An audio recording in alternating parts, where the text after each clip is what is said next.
Tahimik at palakaibigan at mapagmahal sa kanyang pamilya. Ilan lamang sa katangian ng isang katribong nanay na nagsusumikap para mapagsilbihan at mabigyan ng tamang atensyon ang kanyang nag-iisang anak na lalaki at maalagaan ito ng husto.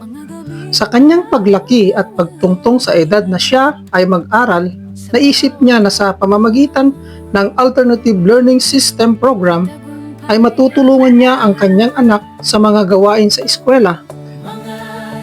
Kung meron siyang sapat na kaalaman at edukasyon upang maituro ng maayos sa kanyang anak ang mga bagay at edukasyon para sa kanyang hinaharap na buhay. Nagtapos si Tessie Gonzales sa Junior High School. Sa tulong ng programang Alternative Learning System, marami mang pagsubok at kahirapan ang mga nararanasan niya.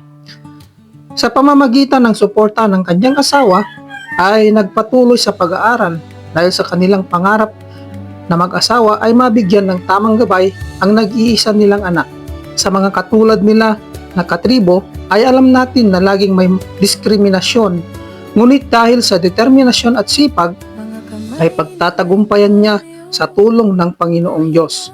Idagdag pa dito ang pagmamahal sa kanyang pamilya at ang tulong na rin sa pakikiisa ng komunidad at naiparating ang DepEd program, Alternative Learning System sa kanyang buhay.